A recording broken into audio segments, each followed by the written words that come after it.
예, 일본의 경제 보복 조치와 관련해 청와대가 비상대기 속에 범정부적 대책 마련에 속도를 내고 있습니다. 정치권도 한 목소리로 일본의 보복 조치를 규탄하고 나섰지만 구체적인 대응 방향을 놓고는 온도차를 보이고 있습니다. 네, 일면 이번 주 후반에 개각이 예상됩니다. 이번 일본 경제 보복 사태와 별개로 진행될 예정일 것으로 알려지고 있습니다.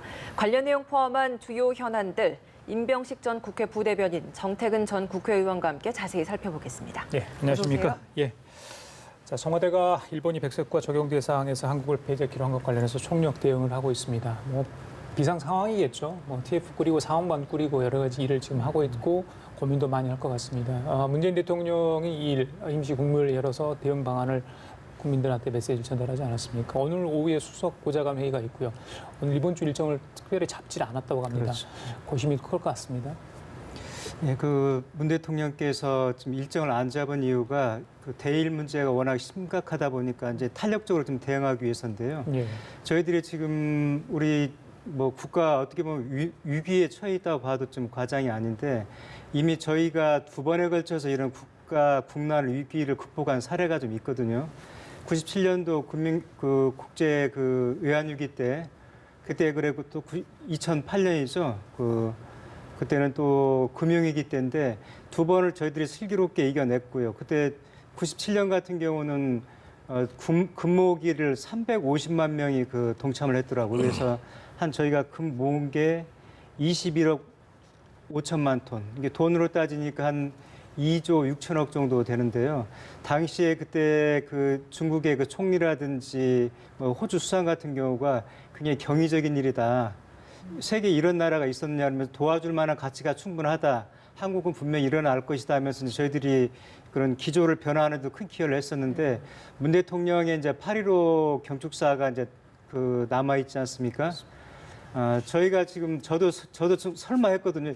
이 사람들이 이제 강경하게 하지만 실제 정말로 화이트 리스트 배제할 것인가 했는데 그 이유가 한국만 피해가 가는 게 아니라 일본도 수출에 영향이 미치게 되고 예. 또 국제 여론도 그렇게 우호적이지가 않았었거든요. 그런데 결국은 했는데 저희들이 어쨌든 주권 국가로서 국익을 침해당했기 때문에 단호하게 할 필요는 있습니다. 그렇지만은 대통령께서는 어쨌든 싸우더라도 좀 여지는 좀 남겨놔야 되기 때문에 8.15 경축사가 일종의 저는 변곡점이 좀 될 것으로 보는데 예. 강경일변도도 좋지만은 그것은 밑에 정부 차원에서 청와대 강요회의서 정도에서 하고 대통령이 약간 어떤 숨구멍을 좀 터줄 수 있는 정도로 저는 메시지가 나가지 않을까 좀 기대를 해보고 있는데요. 예. 그렇게 또 가야지 그렇지 않고 저희들이 강대강으로 갔을 때는 말 그대로 이전 투구 싸움은 어떤 승자가 없거든요. 똑같이 피해를 입기 때문에 누가 덜 피해를 입고 누가 덜 손해를 보느냐 이런 차이만 있을 뿐이지 같이 손해를 본다는 점에서 어쨌든 그런 우리가 좀 기존을 좀 유지해야 되지 않을까 치킨 싶습니다. 게임으로 가면 양국이 모두 손해일 거다 이런 말씀이신 것 같아요. 7일 날 일왕이 이제 공포를 하면 28일 정도 시행이 되지 않습니까? 시간 글쎄요 많이 남아 있지는 않는 것 같아요. 그래서 15일 대통령의 광복절 경축사가 어떤 내용이 담길지 그래서 더 관심인 것 같습니다. 어떻든 지금 아베가 보통은 사실은 이 들어오는 수입 물품을 규제하는 방식으로 경제를 대응을 하는데 이번에는 우리가 가장 취약하다고 하는 것부터 시작해서 전략물자 불화소가세 3개, 그다음에 파이트 리스트 수출 규제를 하면서 우리의 가장 취약한 부분들을 공격을 한 거거든요. 그래서 이게 사실 이제 전쟁적 성격, 침략적 성격이 있는 것은 분명합니다. 그러면 문제는 그럼 우리가 이 싸움의 목표가 뭔지, 우리 스스로 일본이 이제 도발을 해온 것이고 우리는 어떤 목표가 있는지, 그리고 거기에 따라서 우리가 지금 준비되어 있는 게 뭔지, 그리고 어떤 방법을 통해서 싸울 것인지가 중요하거든요. 그러니까 문재인 정부에서 이순신 장군 얘기를 많이 하는데 이순신 장군은 처음 옥포해전을 예비를 하고 거북선을 만들었고 배 12척이 있을 때는 그 협회라고 할 수 있는 명량에 가가지고 싸움을 한 거거든요. 그래서 싸움을 이기려면 싸움을 제대로 준비하고 상대방을 알고 그리고 우리가 올바른 전술을 구사해야 되는 거거든요. 그래서 저는 두 가지 문제를 제안드리고 싶은데 이제까지 미국이 보인 태도를 보면은 사실은 립서비스에 불과합니다. 그래서 미국이 이 문제에 대해서 적극적으로 나올 수 있게 하는 방법이 뭔가. 그래서 여전히 한미동맹을 축으로 해서 미국이 조종자 역할을 하는 것은 대단히 중요한 문제다. 여기에 우리가 하나 집중해야 될 문제가 또 하나 있고 또 한 가지는 저는 이제 8.15가 열흘 앞으로 다가왔는데 저는 8.15 때 대통령께서 아베와의 정상회담을 제안하셨으면 좋겠습니다. 왜 그러냐면은요. 만약에 우리 대통령이 정상회담을 제안을 했는데 아베가 이걸 무시하면 사실은 국제적인 명분이 없습니다. 지금 사실은 정상 간의 톱다운을 풀자고 얘기를 하는데 두 번째로는 실제로 그렇게 우리 대통령이 나서게 되면 미국이 개입할 공간이 생깁니다. 세 번째로 제가 말씀드리는 거는 그렇게 제안을 하게 되면 일단 실무 협상이 벌어질 수밖에 없습니다. 네 번째로 만약에 아베가 거부한다. 그러면 우리가 대통령이 정상회담을 제안을 했는데도 거부한다? 그럼 우리가 강공을 할 명분이 생기는 거거든요. 그래서 저는 앞서 말씀드렸던 한미동맹을 축으로 해서 지금까지보다는 훨씬 미국이 강한 스탠스로 이 문제에 개입하도록 만들어내는 것과 저는 정상회담 카드 문제에 대해서 청와대에서 깊게 좀 고민을 좀 하실 필요가 있는 게 아닌가 이런 생각을 해봅니다. 예, 이럴 때일수록 그 어느 때보다 참모진들의 역할이 굉장히 중요할 것 같습니다. 지금 뭐 대응팀도 꾸리고 TF도 꾸려서 준비를 많이 하고 있는 것 같은데 앞서서 대통령은 좀 수위를 조절하더라도 참모진들은 좀 강하게 표현을 해야 한다라고 말씀하셨는데 참모들의 역할 좀 어떻게 필요하다고 보십니까? 참모 역할이 반드시 필요하죠. 그러냐면은 상하가 한 목소리를 내고 같은 단일된 목소리 내는 건 좋은데 저는 다만 제가 좀 주문하고 싶은 게 이게 과도한 그 위기 부풀리기를 통하면 안 된다는 게 이게 좀 위기를 부풀려 가지고 야당 같은 경우는 정부를 때리는 그런 소재로 활용을 하고 있고 또 정부 여당 같은 경우는 위기를 조장을 해서 국민들을 어떤 편가르기로 이렇게 많이 활용을 하고 있는데 그런 점에서 굉장히 우려스럽고요. 참모들이 하더라도 정말 냉정하고 치밀하게 대응을 해야 되는 게 아까 의원님도 말씀하셨습니다마는 저희들이 지금까지 8개월 정도 시간이 있어 어쨌든 현 정부가 이렇게까지 상황이 악화되지 않아도 될 상황을 만들었다는 데에서는 어쨌든 좀 고민을 좀 해봐야 되는 지점이 있고요. 그다음에 여당 같은 경우 앞서 말씀드렸지만 편가르기라든지 선동은 자제를 해야 되기 때문에 특히 참모들은 어떤 정책이라든지 이런 걸 가지고 아주 정교하게 대응을 해야 되는 거지 뭐 국민 감정에 편승해 가지고 뭐 상대를 뭐 손가락질을 하는 것은 문제가 있다는 건데 그 영화 그 남한산성에서 저는 굉장히 제가 그 상징성 있게 봤던 게 뭐냐면은 김상헌하고 싸우자는 김상헌하고 항복하자는 그 최명길하고 대립을 할 때 항복 문서를 이렇게 김상헌이 찍거든요. 그럴 때 최명길은 다시 주워 모읍니다. 그때 하는 말이 뭐냐면은 찢는 신화도 있어야 되지만 주워 모으는 신화도 있어야 된다. 이게 지금 우리가 처해 있는 현실을 드러내는 건데 참모들도 찢는 신화도 있어야 되겠지만은 또 그걸 긁어 모으는 신화도 있어야 된다. 그런 참모들이 있어야 된다는 걸 말씀드리고 싶고요. 두 번째는 이번에 이제 이런 게 대기업들의 관행을 눈 감아주는 어떻게 어물쩍 넘어가는 또 이런 수단으로 활용돼서는 안 된다는 거죠. 지금 우리 대기업들이 뭐 하청업체들 납품 단가를 후려쳤다든지 아니면은 뭐 자기 계열사에다 일감을 몰아줬다든지 이런 불공정 관행을 해왔었고 또 이런 것들이 그런 대기업하고 중소기업하고 상생하는 생태계를 만드는 데 좀 걸림돌이 됐다는 점이 있기 때문에 여전하기 때문에 이런 점도 개선하는 계기로 삼아가야 되는 거지 뭐 이런 위기 상황이니까 뭐 이런 것은 그냥 대충 묻고 가자 이런 것도 좀 경계해야 되고 참모 중에서는 적어도 그런 것도 지적할 수 있는 사람이 있어야 된다는 겁니다. 정 의원님 저희들이 이성적으로 막 접근하고 싶어요. 그런데 일본의 태도를 보면 좀 자존심 상한 부분이 있지 않습니까? 지난번에 국회 방일단의 간사장 못 만난 부분, 그리고 뭐 외무부의 부대신인가요? 그 차관급인데 대통령의 그 대국민 메시지를 보고 했던 그런 무례한 행동, 저는 그렇게 뭐 표현을 하겠습니다. 이런 거 보면 화가 나거든요.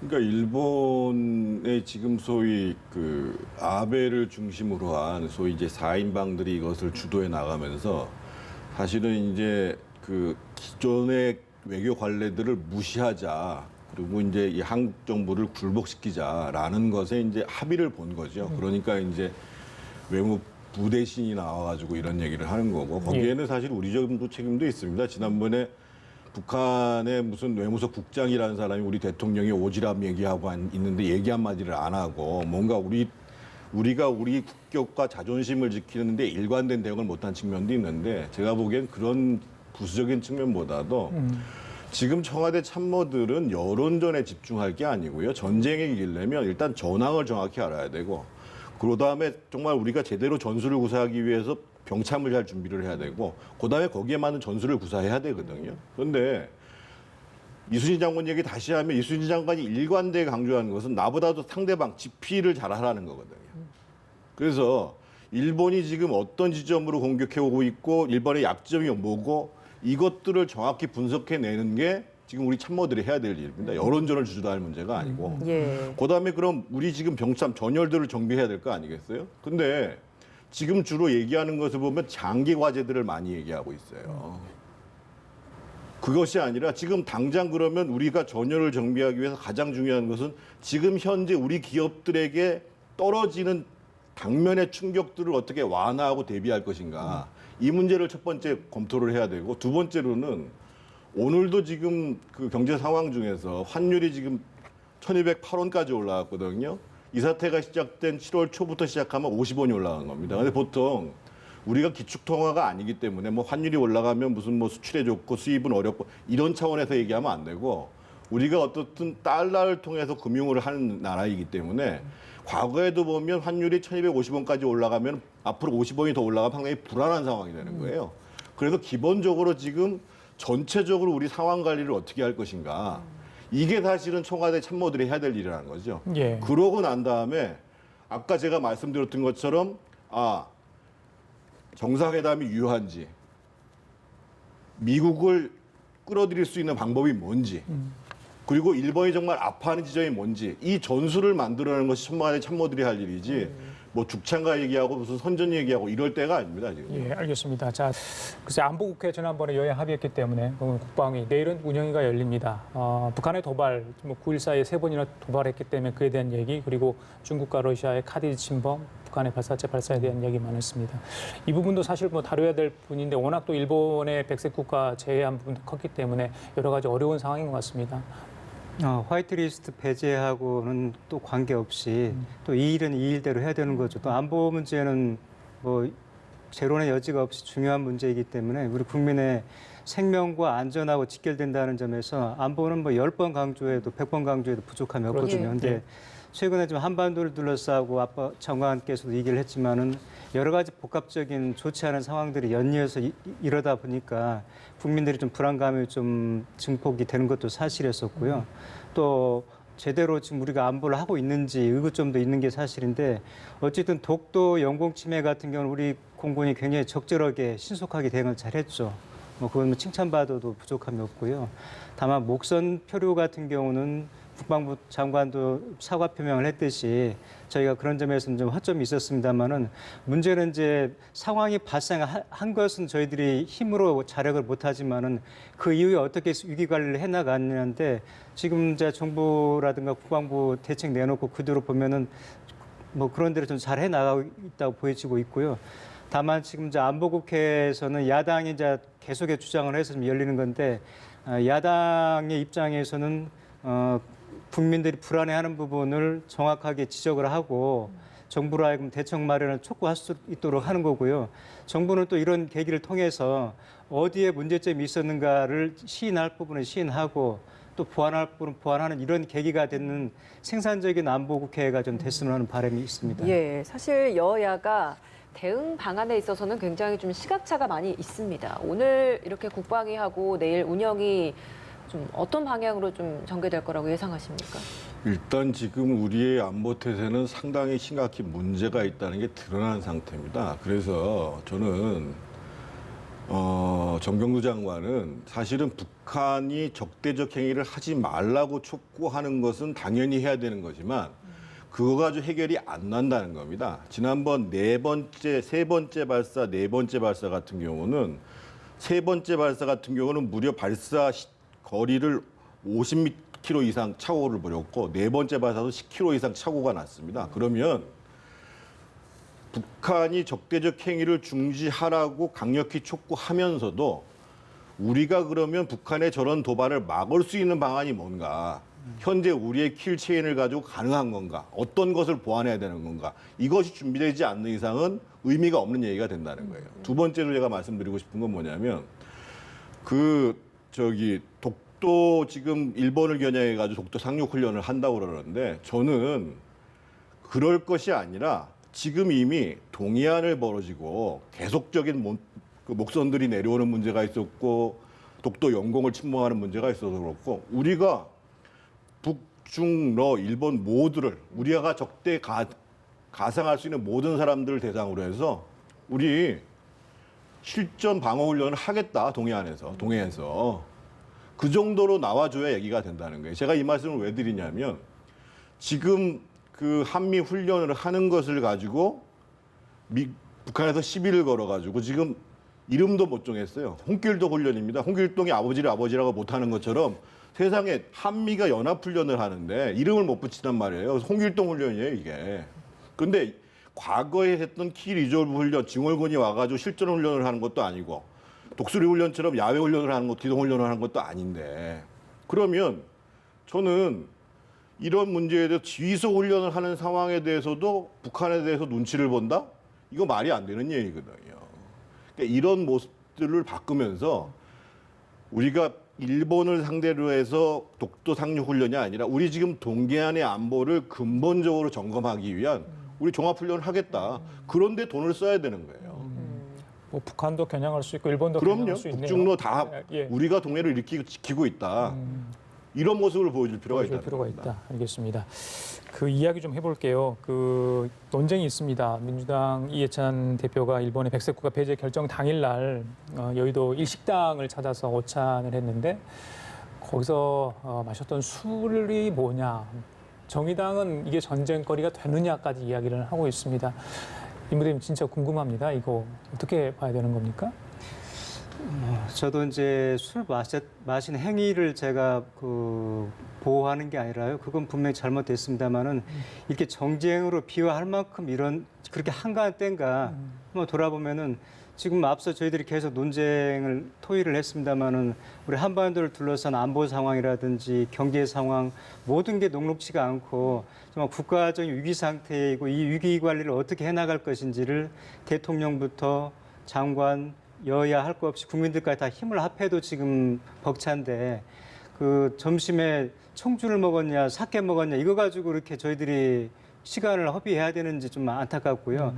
저는 어떻게 보면 또 이게 여당이 자초한 것도 없지 않아 있다는 게 뭐냐면은 그동안에 그 친일이라든지 불매운동을 방조하거나 약간 즐긴 면이 좀 없지 않아 있었거든요.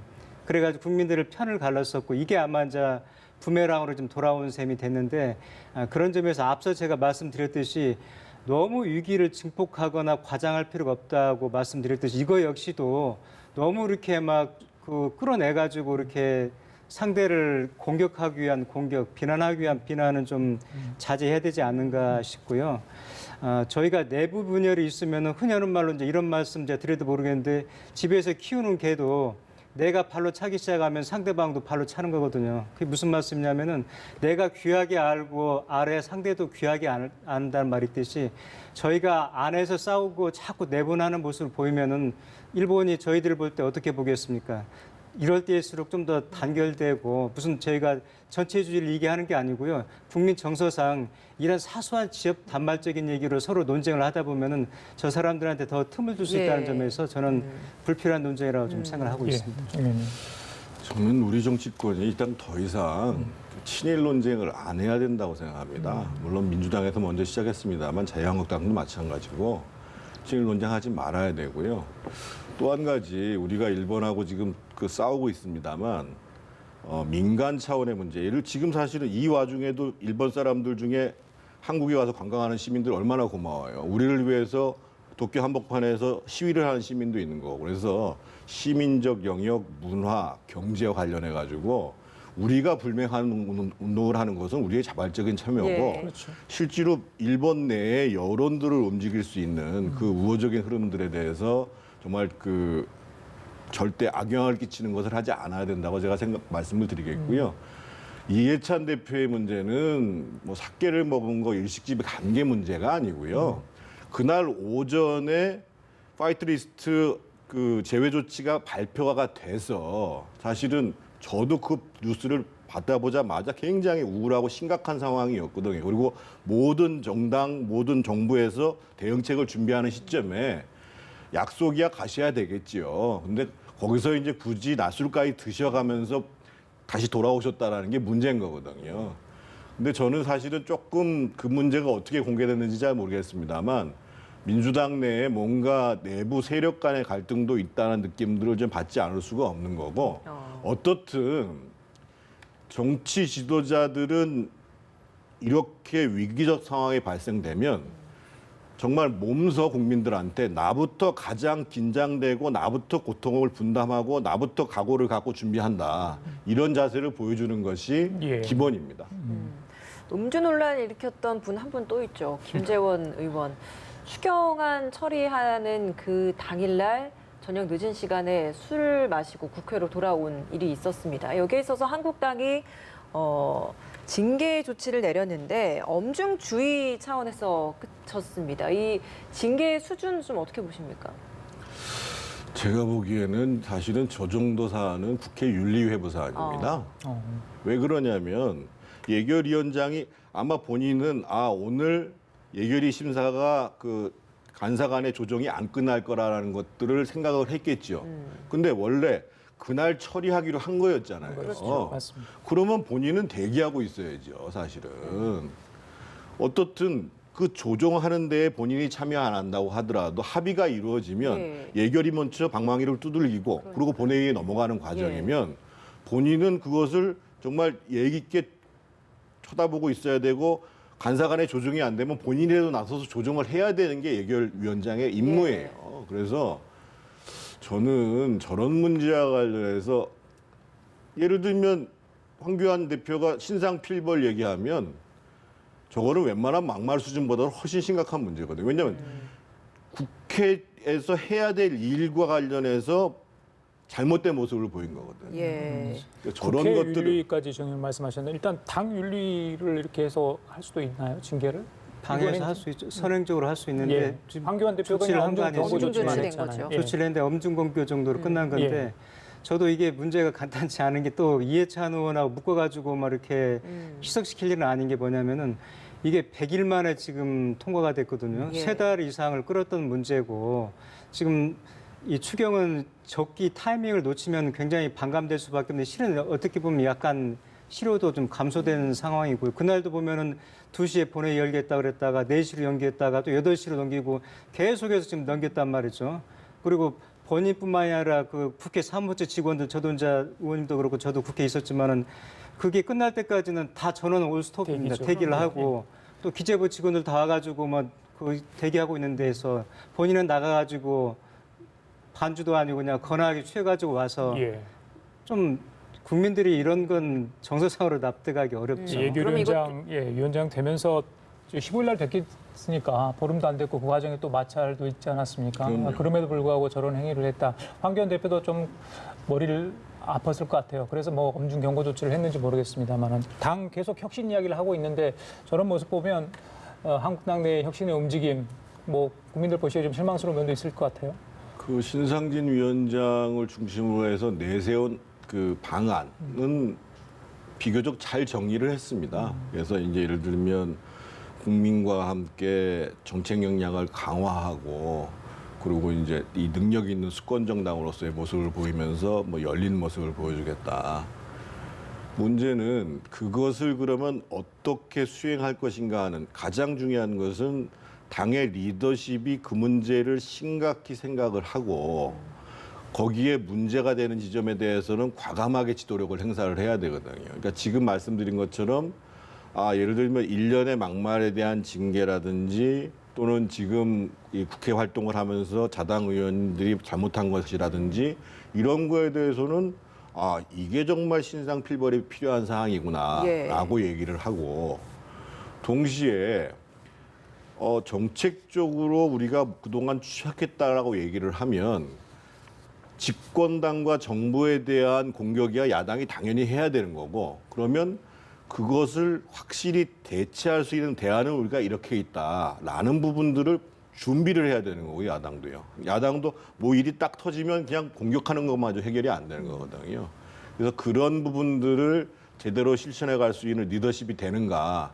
그래서 제가 보기에는 지금 자유한국당의 혁신은 사실은 방향을 모른다고 생각하지 않고 일단 우리 황교안 대표 그리고 나경원 원내대표부터 그 리더십이 과연 이 시기에 어떻게 무엇을 해야 될 것인가에 대한 좀 깊은 성찰이 있으셔야 된다고 봅니다. 그러면 이 김재원 예결위원장 같은 경우에는 뭐 사퇴 압박까지 지금 여야 4당에선 하고 있는데 그 필요성도 있다라고 보시는 건가요?